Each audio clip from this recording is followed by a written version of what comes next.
It is cold, -15. Chores are done, feed's made. We're going to start setting the engine on the dyno. Got a nice little 350 small block. So it should be fun. Gonna do about 3 days of dynoing. So this video will take a little bit. I'm gonna do it in 2 parts. I'm not too sure. We'll see how it goes. Once we get in there, I'll tell you what we're doing. Nice little small block. So we're gonna start big, and then we're gonna start taking horsepower away. We're starting with the big Edelbrock Victor Jr. Hello, kitty. See what it's gonna do, and we'll go into the parts room and show what else. This is just a stock GM aluminum high-rise intake. We're gonna pop it on next, and then hang on, I gotta get some tape off this. We'll show the inside of that. There's the stock inside. It's quite a bit different than runners, how everything flows to each cylinder. And then we got this sweet honey. This will be low performance. This is actually the stock intake, cast iron. This motor is going to go into a Camaro. They want it stock, so this is what's supposed to go on it, but we want to see how much horsepower it's going to kill, just for fun. Okay, we have broke this motor in. We've ran it a few times. I'm going to show you the first pull. Well, I guess it's going to be our last pull today. We only put a couple degrees of timing into it. We're not happy with this motor. It won't go over 5,600 without valve float. So we're going to do a pull to show you what it's going to do. Then we're going to tear the heads off, put better valve springs in it, and go from there. And then we will see what the intakes do after that, but until we get there, we'll see.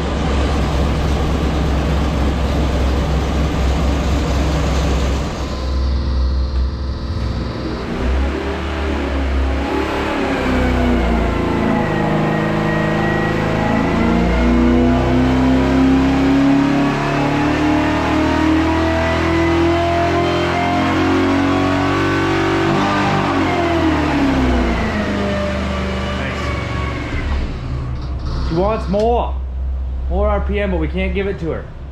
Okay, very first pull that we didn't show was 470 horse at 483 foot-pounds of torque.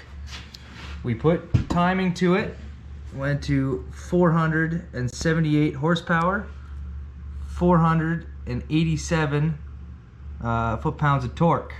Oh, we're like, okay, we're in the happy spot. Let's see what 2 more degrees does. Lost 4 horse down to 474 horse, and went down to 483 foot-pounds of torque. So now, I don't know if anybody can really see, that's why I'm talking, but in this graph of any of them, we actually haven't started to fall off. We're gaining, we're marching. She wants to go higher RPM, so we need to put a little more valve spring pressure to make it do that, because going into valve floats, we can't go over 5,700. We're really hoping this is going to make about 500 horsepower the way it's going to be set up, and then we'll start throwing different intakes on it and seeing what we're going to start losing, putting stock intakes on it and different carburetors, and it's going to be fun. Interesting knowledge. So the dyno fun is over. I guess we'll get back to farming. I'm going to take that electric motor that I rebuilt in the other video. I'm going to take it down. We're going to replace one of the ones that are bad, and I'm still waiting for a few more parts for a couple other motors. One of the resets or the starting switches in the electric motor broke in the one. That was my fault, I dropped it. So waiting for a new one in there. But this one's good to go. We'll take it down, we'll swap it out, because I got one bearing that's really growly down there. The rest will be okay for the weekend. Get Wes hooked up here.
ready for the chickens to eat.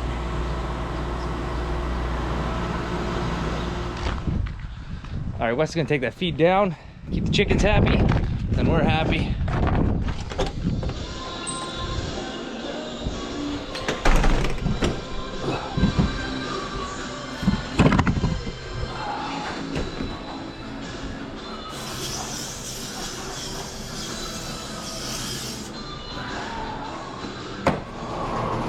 Okay, so as you see, when I came in, I disinfected that motor just for precaution. I got in my get up, changed my boots. Let's go change this baby.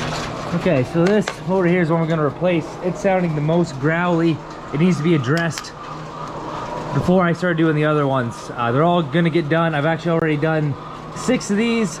I got 6 more left, but this one, it's time. Anyways, pretty simple. That's tightening, silly. Talking, not paying attention. Anyways, just 4 bolts.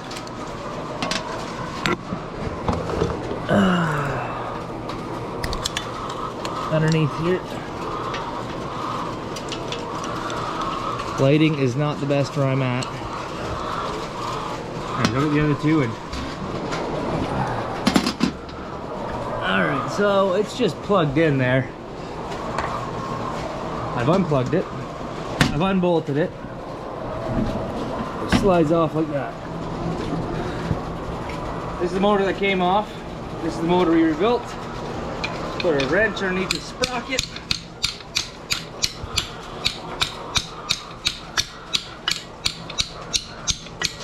And there we go. Pop sprocket onto the other one.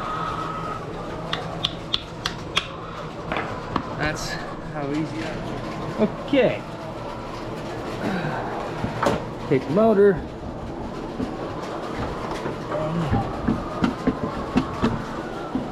Drops into place like that. They're all facing like that.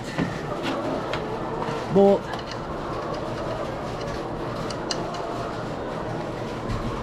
One.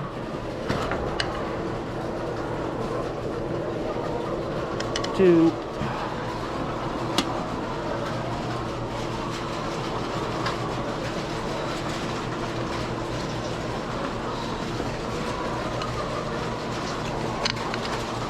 This one's kind of ignorant. Anyways, I'm gonna tighten that up. All right, all 4 tightened up. Take our plug, get in here, and just plug it in. Okay, let's go give her a test. But it's really not hard to do all this conveniently. This system, everything is it's not extremely easy access points because you're bending and whatever, but it's pretty simple. That's just a gearbox that it's attached to that. Actually, let's just go over this since we're here.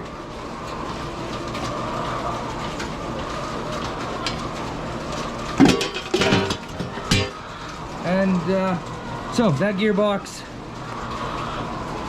runs this gear, allows the feed to flow through and go through the troughs. We're gonna go to the other end. Let's give it a test.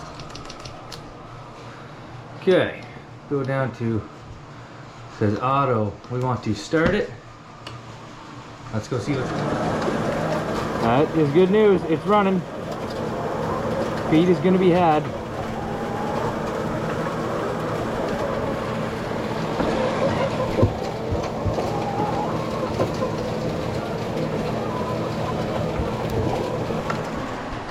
Okay, we have confirmed the motor is running, the chain is moving. That is glorious.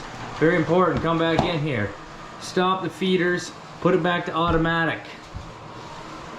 Go back to clock and everything will go back to its proper cycle. If you forget to do that, well, those feeders will just keep running and running and running, and then you'll get feed on the floor. Or if you just put it in stop and don't put it back to auto, they won't get fed at all. Also bad. All right, there we have it. Another motor changed. I'm actually waiting for a start switch for the one motor sitting on the bench. And we'll go back and we'll put new bearings in this one. I might as well give everybody an update on this. Still waiting for blades. once they come, we'll finish putting this thing back together. So it's just folded up, put into the corner for now. And with any luck, we'll get them before spring. Just getting the jobs knocked off the old list today. Okay, corn loads are all out as well. We can take this down, put the tractor away. Wes is making feed. Ugh. Okay.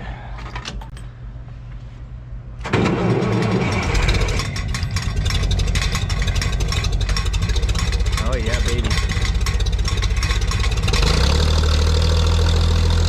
Okay. And down.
Also put a safety pin in here so it shouldn't fall.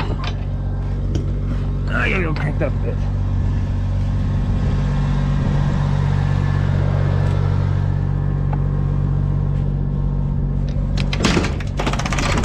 There we are.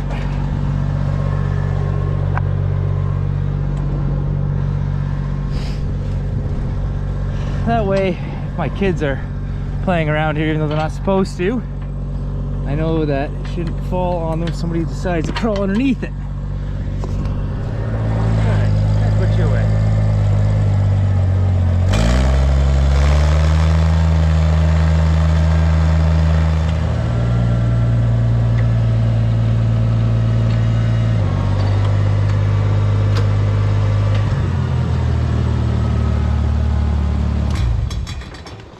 Beauty. That is the last of the corn loads, I think till March or April. I'll have to go look at the contracts, but that'll be good for now.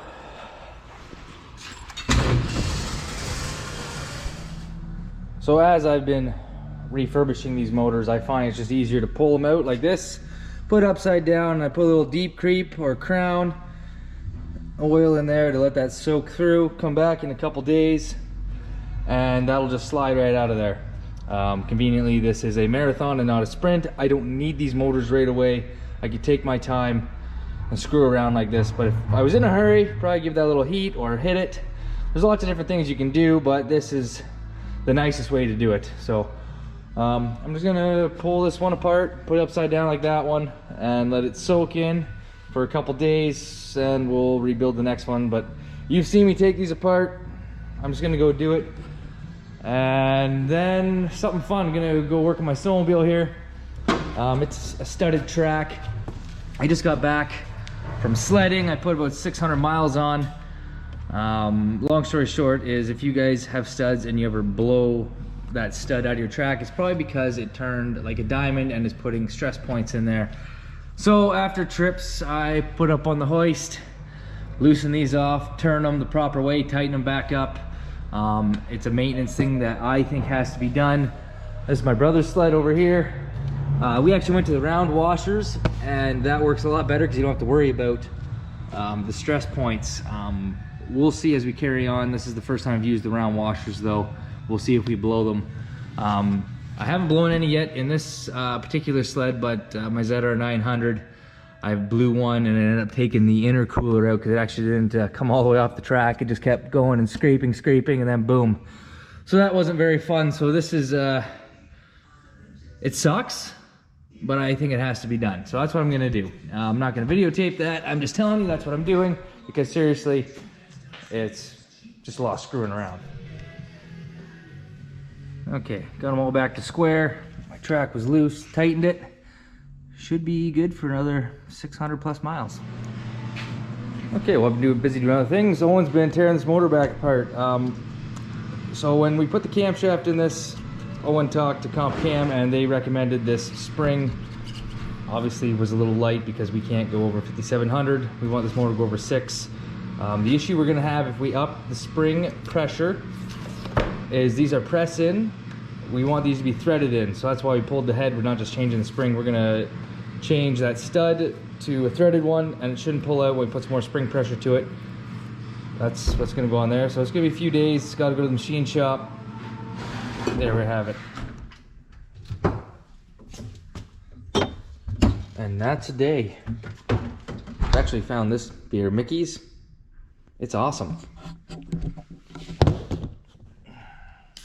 Quite happy with it. It's my new favorite.